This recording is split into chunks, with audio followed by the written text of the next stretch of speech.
하늘에 계신 아버지, 우리가 이렇게 온라인이라도 야영회를 가질 수 있도록 도와주셔서 감사합니다.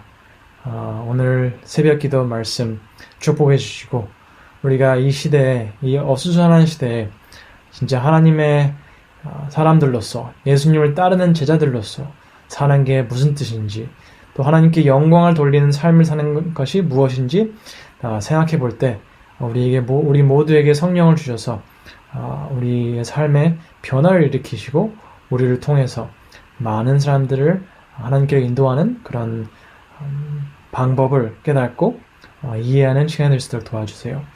설교하신 분에게 축복해 주시고, 우리가 오늘 아침에 그 새벽 기도의 경험을 통해서 다시 한번 하나님의 사랑을 깨닫고 그 사랑을 어떻게 나누는지 알아가는 저희들이 될 수 있도록 도와주세요.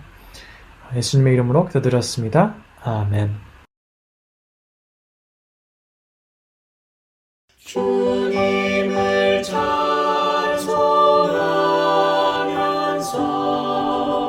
할렐루야 할렐루야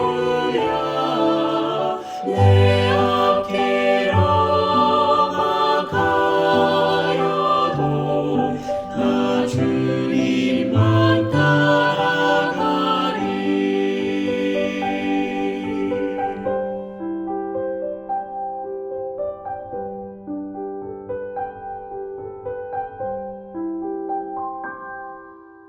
내 구주 예수를 더욱 사랑 엎드려 비는 말 들으소서.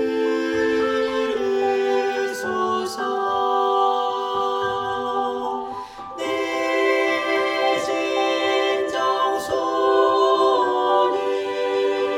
내 구주 예수를 더욱 사랑 더욱 사랑.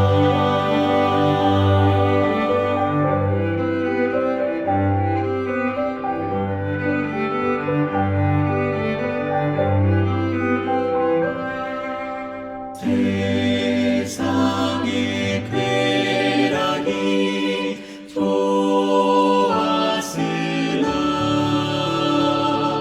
지금 내 기쁨은 오직 예수.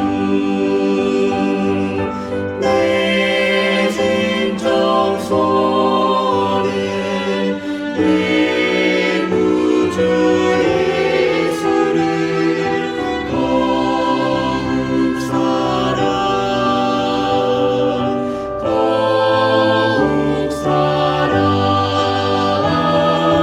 이 세상 떠날 때 찬양하고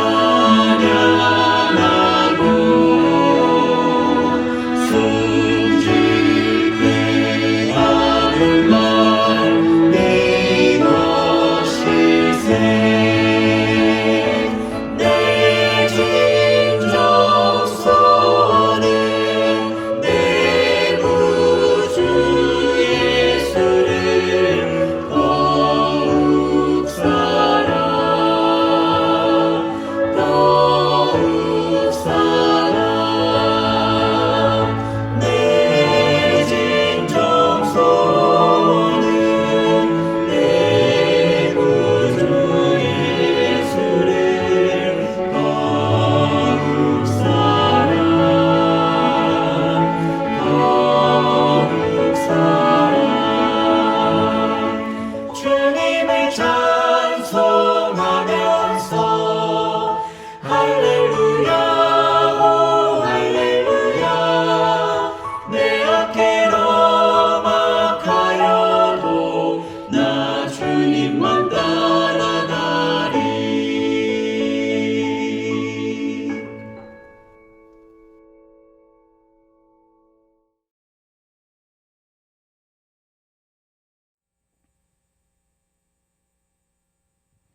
안녕하세요. 예수님을 따르는 제자의 삶 두 번째 시간입니다. 오늘은 영광 돌리는 삶, 부제로 행복한 삶이란 제목으로 하나님 말씀 증가하겠습니다. 제자의 삶은 고통스럽고 힘들며 괴로운 삶이 아닙니다. 제자의 삶이란 영광스러운 삶이며 행복한 삶입니다. 그렇게 성경은 얘기하고 있습니다. 영광과 행복이 어떻게 연결되어지는지 살펴보겠습니다. 제가 집사님으로부터 한 글을 받았습니다. 그 내용에 보면 이렇게 기록되어 있습니다. 남편이 어떤 글을 읽고 감동을 받았습니다. 그래서 아내에게 문자를 보냈습니다. 여보, 세상에서 세 가지 귀중한 금이 있대. 황금, 소금, 지금이래. 아내가 그 문자를 받고 답장이 왔습니다. 현금, 지금, 입금. 남편이 이걸 보고 놀랐습니다. 다시 답장을 보냈습니다. 방금, 쬐끔, 입금. 아내가 이것을 보고 행복했대요. 모든 사람들은 행복하길 원합니다. 행복을 꿈꿉니다. 좀 더 좋은 차, 좀 더 좋은 집, 좋은 옷, 좋은 신발, 좀 더 행복한, 좀 더 단란한 가정, 이런저런 것을 꿈을 꿉니다. 좋은 대학에 입학하는 것 행복할까요? 즐거운 일인가요? 즐거운 일입니다. 월급이 5% 인상됐다. 좋은 일이죠. 누가 용돈을 흡족하게 주면 아이들은 즐거워합니다. 돈과 지위, 성공, 학벌, 명예, 인기, 직급, 자기 만족에 대한 여러 가지 선행들, 건강하는 것, 이 모든 것들이 기쁨의, 행복의 중요한 요소입니다. 그러나 이것이 행복의 본질이냐는 것은 좀 다릅니다. 이것이 정말 없으면 불행한가요?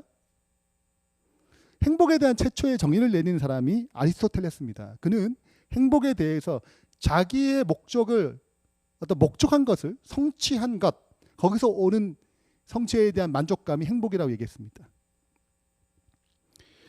이거 정말 행복일까요? 성경은 이 행복에 대해서 어떻게 얘기할까요? 어쩌면 우리는 행복에 대해서 많은 오해를 가질 수 있습니다. 이 사람이 누구일까요? 20세기 최고의 배우였던 마릴린 몰로 배우입니다. 그는 나무위키 사전에 이렇게 그녀에 대해서 이렇게 소개하고 있습니다. 미국을 상징하고 전 세계 아이콘이 된 전설적인 배우예요. 여러분의 사전이 있다면 여러분도 이런 멋진 글귀가 있으면 좋지 않겠어요? 전설적인 사람이었다. 어떤 분야의 전설적인 사람이었다. 굉장히 부러운 것이죠.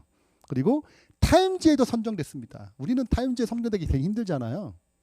근데 20세기에 가장 영향력 있는 인물 100인에 뽑혔습니다. 100년 동안 100명을 뽑았는데 그 중에 한 명이 마릴린 몰로입니다. 1944년 2차 세계대전에 모델로 정식으로 데뷔하기 시작했습니다. 그녀의 글귀에 이런 글이 있습니다. 나는 젊고 아름답습니다. 난 돈도 많고 사랑에 굶주리지도 않습니다. 수백 명의 팬레터도 매일 받지요. 누구보다도 건강하고 부조한 것이 없습니다. 앞으로도 이렇게 계속 살 거예요. 그럼 이쯤 되면 충분히 행복하지 않을까요? 그런데 왠지 몰라도 나는 한편으로 너무 공허합니다. 뚜렷한 이유를 찾을 수 없어요. 그래서 나는 불행을 느끼며 살고 있습니다. 언뜻 예쁘고 건강하고 아름답고 사랑받고 돈도 많고 부자한 것이 없어 보이는데 그녀는 공허감에 갇혀 있다고 얘기하고 있습니다.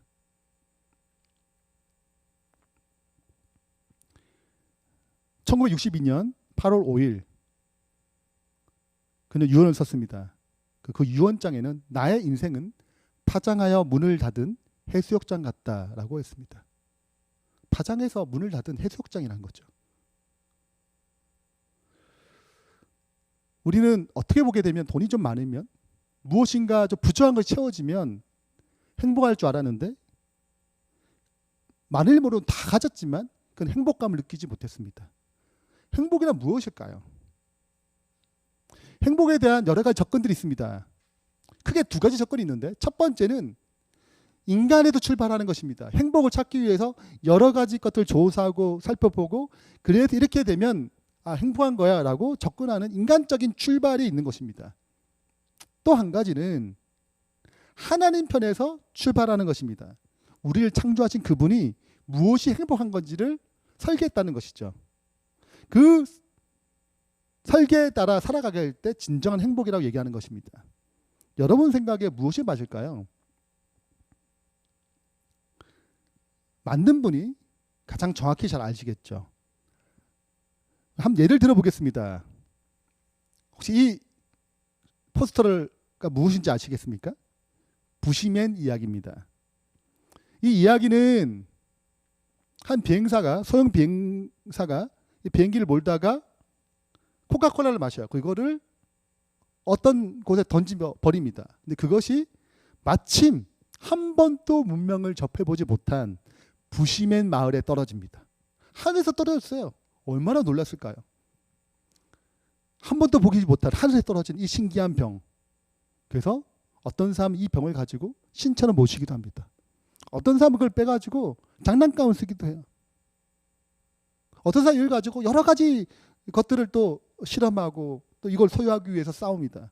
이 마을이 이 물건 하나로 난장판이 돼요. 시기하고 갈등하고 다투고 결국 이것을 버리기로 결정합니다. 부시맨에게 땅끝에서 이 요물 같은 것을 버리라고 얘기합니다. 여러분 이들이 아무리 연구해도 이 코카콜라 병의 만든 목적이 무엇인지 알 수 있을까요? 그들의 사고와 그들의 문명과 그들의 문화의 힘으로는 절대 알 수 없습니다. 우리 편에서 알 수 없는 것이죠. 그들의 편은 이걸 이해할 수 없었습니다. 행복도 동일합니다. 우리가 경험했던 것을 가지고 행복이 정확하게 무엇인지 알기 어려워요. 하나님으로부터 행복을 접근해야 합니다. 하나님이 주신 것이기 때문에 행복의 정의가 하나님부터 와야 되는 것이죠. 그래서 오늘 부제가 행복한 삶입니다. 우리를 창조하신 하나님께서 행복이 무엇인지 어떻게 정의했을까요? 먼저 창조의 목적부터 살펴보겠습니다. 하나님께서 우리를 왜 창조하셨는가? 이사야 43장 7절에는 그 창조의 목적에 대해서 이렇게 기록하고 있습니다. 무릇 내 이름으로 일컫는 자 곧 내가 내 영광을 위하여 창조한 자를 오게 하라. 그를 내가 지었고 내가 만들어내리라. 여기 보시니까 하나님 우리를 왜 만드셨냐면 내 영광을 위하여 만들었다고 그래 기록하고 있습니다. 무엇인가 부족해서 자기의 영광을 챙기기 위해서 자신의 만족을 위해서 우리를 창조하신 것처럼 기록되어 있어요. 여러분 어떤 느낌을 받습니까? 이걸 보면 하나님이 정말 사랑이셔 라고 생각이 듭니까? 아니면 하나님 너무 이기적이지 않아? 자신의 만족을 위해서 자기 영광 때문에 우리를 창조하셨다고? 우리는 뭐 하나님을 기쁘게 하는 기쁨조 같은 거야? 어떻게 생각해 보면 이 글을 볼 때 하나님은 정말 사랑이야 라고 느끼기보다는 하나님은 좀 이기적이지 않은가? 라는 의심이 들게 만듭니다. 근데 사도행전 17장에는 좀 다른 말씀이 기록되어 있습니다. 창조의 목적에 대해서 이렇게 기록되어 있죠. 우주와 그 가운데 있는 만물을 지으신 하나님께서는 천재주재이시니 또 무엇인가 부족한 것처럼 사람의 손으로 섬김을 받는 것이 아니니. 자, 부족해가지고 섬김을 받기 위해서 우리를 창조한 것이 아니라고 얘기하고 있습니다. 이는 그분은 만민에게 생명과 호흡과 만물을 친히 주시는 이심이라 라고 기록하고 있습니다. 하나님께서 우리를 왜 창조하셨다고요? 섬김 받기 위해서 창조한 것이 아니고 기쁨조로 창조한 것이 아니고 자기 만족, 자기 행복을 챙기기 위해서 우리를 창조한 것이 아니고 만민에게 생명과 호흡과 만물 모든 것을 다 주시기 위해서 창조했다고 기록하고 있습니다. 여기서는 창조의 목적이 다 주시기 위함입니다.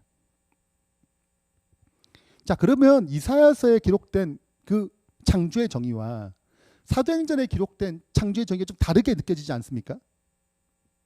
그러나 실은 사도행전 17장 24절 25절 이 사도 바울의 창조에 대한 개념은 이사야 43장 7절을 이해를 쉽게 하기 위해 해석한 것입니다. 영광의 개념을 오해하고 있다는 거죠. 성경은 영광의 개념을 이렇게 설명하고 있습니다. 출애굽기 33장 18절 19절 모세가 이르되 원하건대 주의 영광을 내게 보이소서. 모세가 주의 영광을 보여달라고 얘기합니다. 여호와께서 이르시되 내가 내 모든 선한 형상을 내 앞에 지나가게 하고 여호와의 이름을 내 앞에 선포하리라. 자 보세요. 영광을 보여달라고 했을 때 하나님께서 하신 대답은 선한 형상, 그분의 선하심의 총체적인 것이 영광입니다. 하나님의 선하심의 모든 것, 그것이 영광이에요. 그분의 영광은 자기의 만족을 추구하기 위해서, 자기 영광을 챙기기 위해서 창조한 것이 아니라 모든 선하심을 주시기 위해서 창조한 것이죠. 그래서 영광의 이 하나님의 선하신 형상에 대한 가장 단순한 말이 하나님은 사랑이시다라는 말입니다. 시대소망은 이 영광에 대해서 이렇게 기록하고 있습니다. 예수 그리스도의 얼굴에 비치는 영광은 자 희생적 사랑의 영광임이 드러날 것이다. 하나님의 영광이란 뭔가? 자 희생적 사랑의 영광입니다. 갈바리에서 비쳐 나오는 빛으로 볼 때 자아를 부정하는 사랑의 법칙이 이 세상과 하늘의 생명의 법칙임을 드러날 것이다. 십자가를 바라보게 되면 하나님의 영광이 무엇인지 알게 된다는 것입니다. 그것은 무엇입니까? 자기의 모든 것을 내어주고 우리를 구원하시는 것이죠. 즉 자아 희생적 사랑, 자기를 부정하는 사랑의 법칙이 하나님의 영광의 모습입니다. 이것이 생명의 원리예요. 자, 이것을 좀 정리를 좀 해보겠습니다. 창조의 목적을 찾아볼게요. 자, 삼위 하나님은 영원 전부터 계셨습니다. 성경은 이 사실에 대해서 이렇게 기록하고 있습니다. 아버지여 창세 전에 창조 전부터 내가 아버지와 함께 가져서 함께 있었어요. 뭘? 영광. 이 하나님께 함께 가졌던 영광이 있어요. 창세 전부터 그분은 영광스러운 삶을 살았습니다. 그 영광이란 모든 선하심, 모든 걸 다 내어주는 사랑 가운데 사셨다는 거죠. 세 분 하나님은 영광의 삶을 사셨습니다. 자신의 모든 것을 다 내어주는 삶을 사셨죠. 성경 이것을 가리켜서 행복이라고 얘기합니다. 근데 세 분 하나님이 행복한 삶을 누렸습니다. 그분은 부족한 부분이 아니에요. 만약 세 분의 부족함을 채우기 위해서 무엇인가 창조했다면 세 분 하나님은 완전하신 하나님이 아닙니다. 세 분 하나님은 자신의 부족한 것을 무엇인가 채우기 위해서 우리를 창조하신 것이죠. 그러나 그분은 완전하신 분이시고 완전한 행복을 누리신 분이십니다. 세 분만이 이 행복을 누린다면 그분들은 이기적인 하나님이에요. 그분들이 누리는 행복을 그분만 누리기 어렵기 때문에 이걸 나눠주고 싶은 강한 열망과 강한 열정이 그분들에게 마음 가운데 있었습니다. 그래서 무엇을 계획하셨냐면 이 행복을 나눠주기 위하여 창조를 계획하셨어요. 그 창조란 하나님이 누리는 행복을 그 피조물에게도 누리게 하기 위하여 창조하신 것입니다. 이 행복의 원리를 기록한 것을, 그 원리를 기록한 것을 성경은 율법이라고 합니다. 신명기 10장 13절에는 내가 오늘 내 행복을 위하여 내게 명하는 여호와의 명령과 규례를 지킬 것이 아니냐. 내 행복을 위하여 여호와의 규례와 명령을 지키라는 것입니다. 즉 율법은 우리의 행복을 위해 주어진 것입니다. 율법은 행복의 정의예요. 사랑의 율법은 하나님의 정부의 기초이므로 모든 지성적 존재들이 행복은 그들이 이 사랑의 대원칙에 완전히 일치함에 달려있다. 언제 우리가 행복해지는가? 하나님의 율법과 일치가 될 때, 그 사랑의 법과 일치가 될 때 우린 진정한 행복을 누릴 수 있다고 얘기합니다. 그래서 율법은 행복의 정의입니다. 율법은 크게 두 개를 나누죠. 첫 번째, 누굴 사랑하는 거예요? 하나님을 사랑하는 것입니다. 두 번째는 무엇입니까? 이웃을 내 몸과 같이 사랑하는 것입니다. 이 사실에 대해서 마태복음 22장에 얘기하고 있습니다. 선생님, 율법 중에 어느 계명이 크니까? 그때 예수님께서 말씀하셨어요. 율법에 대한 중요한 정의입니다. 내 마음을 다하고 목숨을 다하고 뜻을 다하여 너희 하나님 여호와를 사랑하라 하셨습니다. 자, 어떻게 사랑해야 돼요? 내 마음을 다해서, 뜻을 다해서, 목숨까지 다 해서 사랑해야 됩니다. 좀 지나친 요구 같지 않습니까? 근데 여러분 생각해 보세요. 여러분 아내와 여러분 남편이 하루는 여보, 나 당신에게 98%의 사랑의 마음이 있어. 2%는 자꾸 옆집 남자가 생각이 나. 이 집 아내가 생각나. 옆집 아내가 생각. 이렇게 얘기한다면 여러분 기분이 행복하시겠어요? 98% 나를 사랑하구나. 행복하시겠어요? 아니면 남편과 아내가 여보, 난 당신을 내 목숨을 다해서, 내 뜻을 다해서, 내 마음을 다해서 사랑해. 이게 감동이 되겠어요? 아니면 98% 이렇게 이게 감동이 되겠어요? 여러분 사랑은 98%, 99.9를 원하는 게 아니고 100%를 원합니다. 이게 진짜 사랑이죠. 제가 연애할 때, 저 집사람과 연애할 때, 이때는 사랑이라는 호르몬이 나옵니다. 그래서 모든 걸 다 주고 싶고 아껴주고 싶은 것이죠. 저희 집사람이 플룻을 전공했는데 하루는 저 멀리서 플룻을 가르쳐야 했어요. 그 거리가 멀고 또 차도 차편이 좋지 않고 또 좀 어두운 곳이기 때문에 남자친구 된 제 입장으로서 집사람을 잘 데리고 그 플룻 부는 레슨 하는 집까지 갔습니다.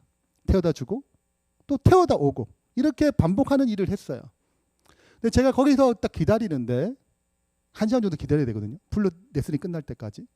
근데 그 기간 또 그 시간 동안에 그 가로등 밑에서 책을 보면서 한 번도 짜증나거나 싫어하거나 불편한 적이 없습니다. 그 기다리는 시간이 너무 소중하고 기쁘고 즐거웠어요. 매번 왔다 갔다 하는데 제 시간이 한 2시간이 낭비되는 것처럼 보이지만 낭비라고 생각하지 않았습니다. 그 희생이라고 생각하지 않았어요. 잠깐 우리가 이 시절에 그런 사랑을 연애 시간에 사랑을 경험하지만 곧 결혼하게 되면 사랑이 식어집니다. 이제 본래 성품이 돌아오는 것이죠. 그러나 우리 예수님을 통해서 사랑을 하나하나 올바르게 회복하게 되면 우리의 마음이 하나님이 원하시는 그 성숙한 사랑의 모습으로 나타나게 되는 것입니다. 우리가 그 사람이 희생하는 것, 희생을 생각하지 않아요. 그 사람에게 무엇인가 섬기는 행동이 불평이거나 짜증으로 찾아오지 않습니다. 기쁨이 되는 것이죠. 그래서 하나님을 사랑하고 이웃을 사랑하는 것은 희생적 사랑입니다. 다 내어주는 거예요. 내 마음을 다 내어주고 뜻을 다 내어주고 목숨을 다 내어주는 것이죠. 만약에 강도가 들었어 집에요. 아내의 목을 들고 야 돈 내놔 그러면 괜찮아요 가세요. 네? 이렇게 하시겠어요? 네, 아내의 목숨을 살리기 위해서 모든 걸 다 내어주는 거죠. 이것이 사랑의 힘입니다. 그래서 희생적 사랑의 모습이 곧 하나님의 창조의 목적입니다. 시대소망을 이렇게 기록하고 있습니다. 하늘 행복에 대해서 이렇게 기록하고 있어요. 영광의 천사들이 주는 일, 즉 타락하고 불경한 사람들에게 사랑과 끊임없는 보호를 베푸는 일에서 그들의 기쁨을 찾는다. 자, 언제 기뻐요? 타락하고 불경한 사람들, 정말 착하고 마음에 드는 사람이 아니고 타락하고 불경한 사람들에게 끊임없는 보호, 끊임없는 사랑을 베푸는 일에서 그들의 기쁨을 찾는데요. 예수님을 바라볼 때 우리는 주는 것이 우리 하나님의 영광임을 안다. 이 법칙은 하늘 자체에서 깨어졌다. 죄는 자기 이익을 추구하는 데서 시작되었다. 제가 한 교회 부목으로 섬길 때 그 교회 청년들이 한 30여 명 있었습니다. 저녁 식사를 집사님들이 늘 제공해 줬어요. 그러면 식사를 마치고 청년들은 설거지를 해야 합니다. 집사님들 헌신에 굉장히 감사하죠. 그래서 청년들 기꺼운 마음으로 이 설거지를 했습니다.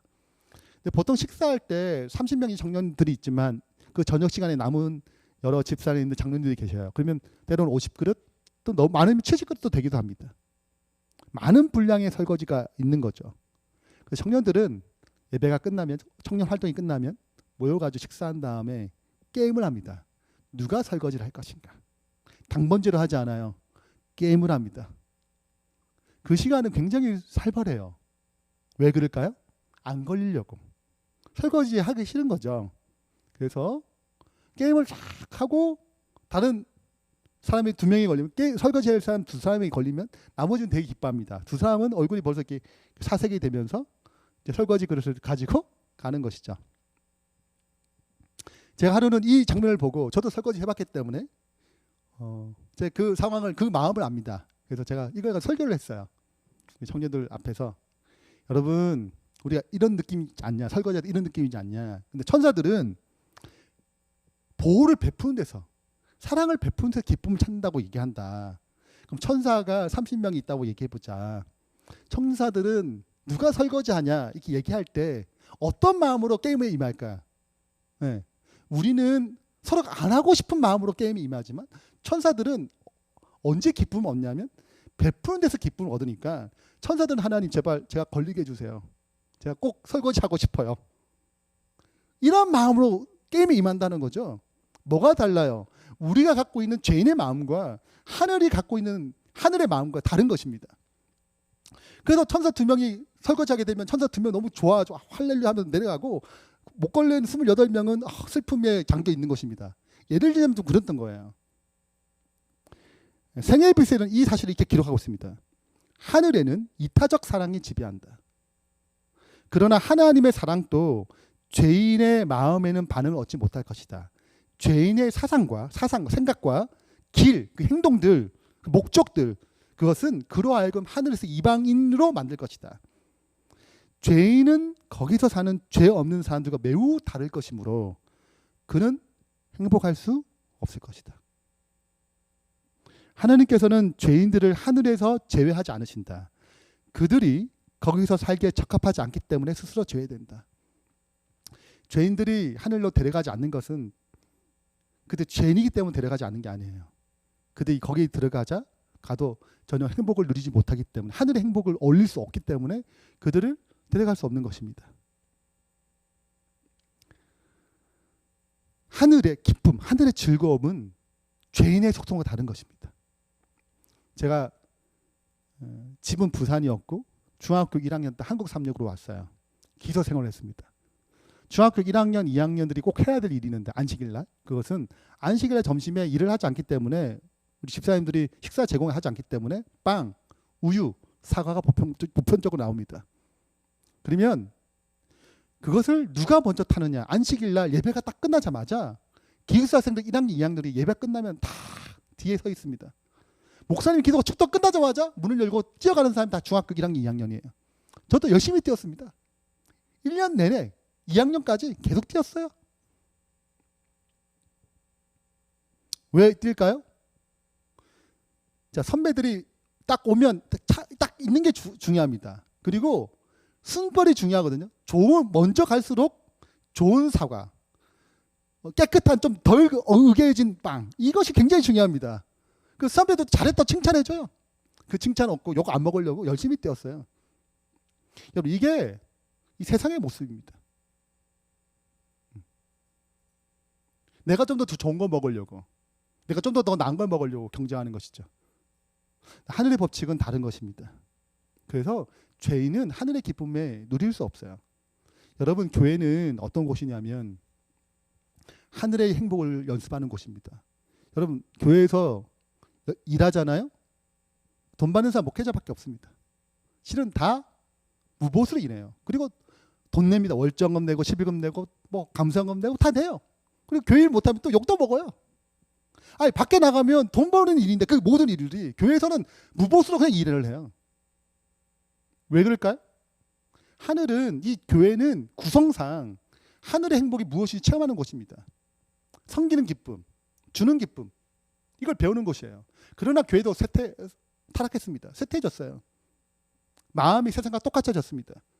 더 이상 섬기는 것이 기쁨이 아닌 곳이 되어버렸어요.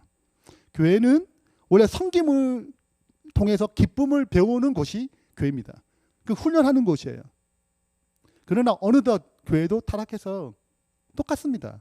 나는 섬김 받을 때 기쁘고 다른 사람이 섬기면 좋고, 변질된 것이죠. 이것이 다시 회복하기 위해서 오신 분이 예수님입니다. 다시 한번 도표를 정리해 보겠습니다. 영원전부터 완전하신 삼위 하나님께서 이 사랑을, 이 행복을 우리에게 나눠주기 위하여 창조를 계획하셨습니다. 이 행복의 원리를 설명한 것을 율법이라고 합니다. 율법은 크게 두 가지 나누죠. 하나님을 사랑하고 이웃을 사랑하는 것입니다. 어떻게 사랑하는 거예요? 내 마음을 다해서, 목숨을 다해서, 뜻을 다해서 사랑하는 것입니다. 내가 없는 거예요. 그래서 자아, 희생, 무아. 근데 자아가 없는 거죠. 무아적 사랑이라고 얘기합니다. 그래서 아가페 사랑이라고 얘기합니다. 이런 사랑을 하게 될 때 창조의 목적을 이룬다 그러고, 이것이 진정한 행복한 삶, 영광 돌리는 삶입니다. 이런 삶을 계속 순종하는 것, 이런 참 사랑을 계속 유지하는 것, 이것을 성경에서 의라고 합니다. 이런 사람을 법적으로 무죄, 칭의 의롭다고 얘기하는 거예요. 이 사랑하는 삶을 살아가는 삶이 의로운 삶입니다. 이런 사람을 의인이라고 칭하죠. 그리고 이런 사람이 행복할까요, 불행할까요? 행복하겠죠. 참 사랑을 누리는데 이 행복이 영원토록 지속되도록 그에게 영생을 부여하는 것입니다. 이걸 빛된 삶이라고 그러고, 하나님께 영광 돌리는 삶이 가장 행복한 삶, 이거 창조의 목적을 이루는 삶이라고 그래요. 그러나 인류는 불순종의 길을 선택했습니다. 사랑이 변질됐습니다. 내가 하나님처럼 되기 위해서 선악과를 따먹었어요. 내가 하나님 자리에 내가 들어간 것입니다. 사랑이 변질되기 시작했습니다. 이것을 죄라 그럽니다. 관계가 깨진 것입니다. 올바른 사랑 관계가 맺어지지 않는 것이죠. 이것을 법적으로 정죄라 그럽니다. 이것을 죄인이라고 부르는 거죠. 죄인의 삶이 변질된 사랑 때문에 참된 행복을 누리지 못합니다. 이런 삶이 영속되지 않도록 하나님께서는 그 생명을 걷어가십니다. 죄의 삭신 사망이란 것은 형벌의 개념이 아니고, 영원토록 불행한 삶을 선택하는 그들에게 불행이 영원하지 않도록 그 생명을 걷어가는 작업이 사망이에요. 성경 이런 삶을 어둠이라 표현하고 있습니다. 이들이 착각하고 있습니다. 가장 자기 영광을 추구하는 삶이 불행한 삶, 가장 불행한 삶인데 실은 알지 못해요. 다 그렇게 살거든요. 원숭이 마을에 눈 하나밖에 없는 원숭이 마을에 문 2개 있는 원숭이가 가게 되면 그는 눈 하나에 빼야 됩니다. 왜? 다 하나밖에 없으니까. 내가 이상한 거잖아요. 세상이 이렇게 변질되어 버렸습니다. 예수님도 실은 눈 2개 가지고 오신 분이신데 눈 하나밖에 없으니까 하나 가진 원숭이들이 눈 2개 가진 예수님 보고 얘기하는 것입니다. 이상하다고. 실은 우리가 이런 삶 가운데 살다가 예수님을 통하여, 그 사랑의 빛을 통하여 우리는 다시금 창조의 목적, 하나님께 영광 돌리는 삶이 가장 행복한 삶임을 경험할 수 있는 길이 열린 것입니다. 그 첫 번째, 그분은 이 문제를 위해서 죄에서 벗어나도록, 죄에서 구원하는 삶을 허락해 주십니다. 죄를 용서해 주세요. 그리고 사랑을 회복할 수 있도록, 율법을 순종할 수 있도록, 율법에 순종할 수 있도록, 즉 사랑이 회복될 수 있도록 우리의 삶을 거룩하게 변화시키신 것입니다. 이것이 그분이 우리에게, 예수님이 이 땅에 오신 이유이죠. 새 천사의 기별, 첫 번째 천사의 기별은 이 사실을 이렇게 기록하고 있습니다. 또 보니 다른 천사가 공중에 날아가는데 땅에 거주하는 자, 곧 모든 민족과 족속과 방언과 백성에 전할 영원한 복음을 가졌더라. 그가 큰 음성으로 이르되 하나님을 두려워하며 그에게 영광을 돌리라. 뭘 돌려요? 영광을 돌리래요. 이게 창조의 목적입니다. 이는 그의 심판할 시간이 다 됐으니, 이제 곧 끝날 때가 됐어. 세상 끝날 때가 곧 왔으니 하늘과 땅과 바다와 물들의 근원을 만드신 이를 경배하라 하더라. 창조주에게 다시 돌아가는 것입니다. 복음은, 영원한 복음은 우리가 깨어진 사랑의 관계, 깨어진 영광의 관계, 깨어진 행복의 관계를 다시 회복시킵니다. 그리고 원래 우리에게 주셨던 그 삶으로, 가장 행복한 삶으로 우리를 이끄시는 것이죠. 그래서 제자의 삶은 이런 삶을 다시 살아가는 가장 영광스러운 삶, 가장 행복한 삶을 따르는 삶입니다. 결론을 맺겠습니다. 오늘 살펴본 것처럼 하나님께서는 자신의 행복을 피조물에게 나눠주기 위해서 창조하셨습니다. 하나님의 행복은 자희생적 사랑에 기초하기 때문에 이러한 사랑은 하나님의 영광입니다. 이러한 원리를 기록한 것을 율법이라고 얘기합니다. 세 번째는 죄로 말미암아 하나님과 누리는 영광, 그 행복을 잃어버렸습니다. 그러나 예수님이 이 땅에 오셔서 다시 그 길을 여셨어요. 그분은 우리의 길이고 진리고 생명입니다. 끝으로 제자의 삶이란 그렇기 때문에 예수님을 통해서 하나님께 영광 돌리는, 다시 행복을 회복하는, 사랑을 회복하는 삶입니다. 오늘 이 축복이 우리 삶 가운데 풍성히 임하길 바라면서 말씀 마치겠습니다. 우리 기도하겠습니다.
하늘에 계신 하나님 아버지, 우리를 사랑해 주셔서 죄 가운데, 어둠 가운데, 불행한 가운데, 자기밖에 모르는 가운데 살아갔던 저희들을 구원해 주신 은혜 주심을 감사합니다. 우리가 이제 이 사랑을 받아들이고 주님의 자녀가 되었고 주님의 제자가 되었습니다. 주님께서 우리에게 주신 그 영광스러운 삶, 행복한 삶, 사랑의 삶을 누리길 원하오니 우리를 변화시켜 주시고 그 영광스러운 삶을 살아갈 수 있도록, 성김이 기쁨이 될 수 있도록, 하늘의 기쁨을, 하늘의 행복을 이 땅에서 누릴 수 있도록 아버지, 주님을 더 깊이 체험하도록 도와주시옵소서. 예수 그리스도 이름으로 축원하며 기도합니다. 아멘.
점